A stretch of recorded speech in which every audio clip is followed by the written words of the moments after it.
lagi. Tepuk singa. Tepuk apel.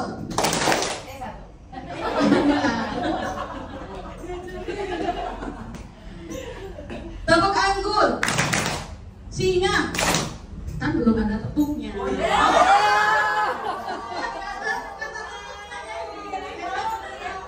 Iya, kalau nggak ada kata tepuknya, jadi jangan tepuk. Berarti belum fokus semuanya. Satu kali lagi. Siap, oke. Tepuk ayam. Tegang ya. Tepuk durian. Sepakat? Karena tepuk tuh, gitu. Oh lanjut apa sudah? Iya, fokus lagi ya. Terima kasih Bapak Ibu sekalian. Terima kasih sudah hadir di acara parenting kali ini yang diadakan oleh Sanggar Anak Kucica. Tema hari adalah membantu anak untuk meregulasi emosinya.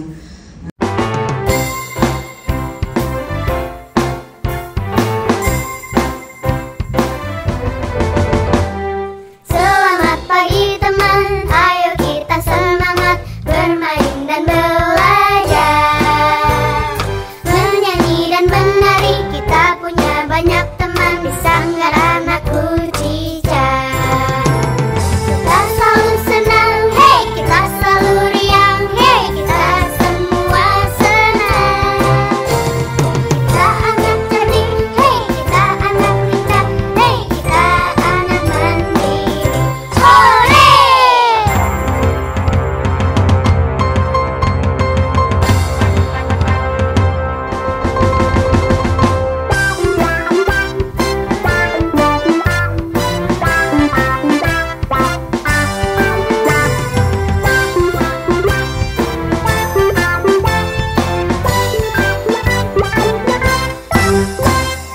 Selamat pagi teman, ayo Ya, Assalamualaikum warahmatullahi wabarakatuh, Bapak Ibu sekalian. Saya sih sebenarnya termotivasi untuk hadir itu memang karena posisi parenting itu kan penting. Meskipun kita baca di googling itu banyak banget kan, di IG tentang parenting itu banyak sekali. Tapi ternyata fakta yang kita hadapi itu kadang berbeda, gitu. Saya pikir sih orang tua memang harus membekali diri, bukan terutama sih bapak dan ibu, karena proses pengasuhan itu kan tidak hanya tugas dari ibu, meskipun konstruk sosial kita kan masih diletakkan pada ibu. Sebenarnya bapak dan ibu itu memiliki tugas, kewajiban, tanggung jawab untuk pengasuhan. Jadi motivasi saya, kebetulan saya membawa beberapa pendidik di daycare. Ini kan masih muda-muda nih tenaga pendidik kami. Jadi supaya belajar menjadi orang tua, belajar menjadi guru, gimana cara mengelola emosi anak-anak.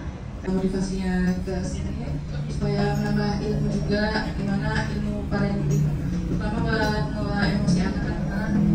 Kalau biasa kan kalau di kita anaknya masih agak kecil-kecil, jadi mereka juga belum mengerti gimana cara mengelola emosinya.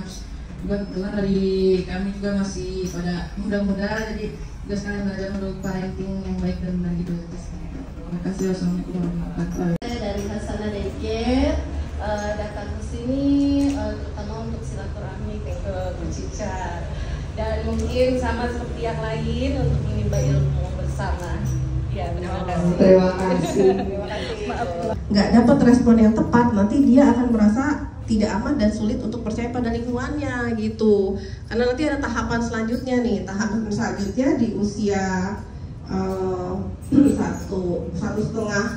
tahun ya sampai 3 tahun itu ada otonomi versus shape and doubt gitu. Jadi pada tahap ini artinya itu memberi kesempatan. Jadi anaknya juga, oh ya aku tuh bisa kok gitu. Kita kasih motivasi di situ, kita kasih kesempatan.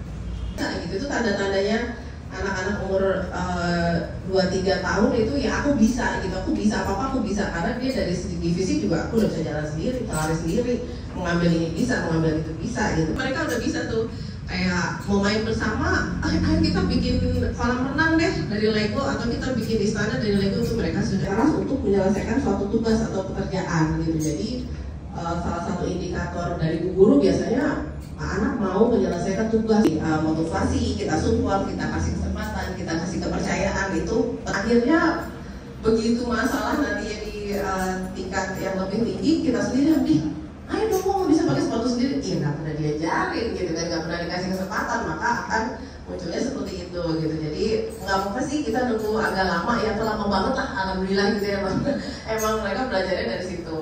Dan juga mungkin kita tidak bisa menyamakan, aduh makannya berantakan banget ya karena baru belajar makan gitu, kita juga dulu gitu kan ya gitu kan. Jadi bisa kita siasati, misalnya kalau di daycare di sini kita ajak dulu mereka untuk sendiri. Nah itu pembelajaran buat dia, oh harus pun naik gitu kan. Terus aku serem ya kalau marah gitu.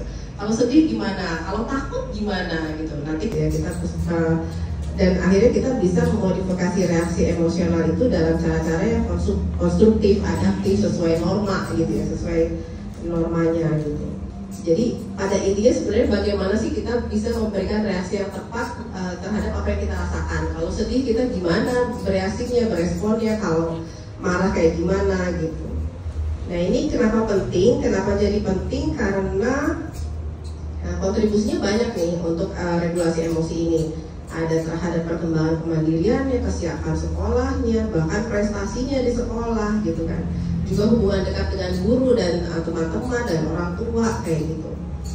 Kalau ini ada satu penelitian, anak-anak yang keterampilan regulasi emosinya rendah, resikonya lebih besar pada prestasi yang lebih rendah, kurang kompetensi sosial, ya kan, lebih banyak menimbulkan masalah perilaku kayak gitu. Jadi makanya kenapa penting sih, karena ya tadi aspek itu berkaitan semua gitu ya.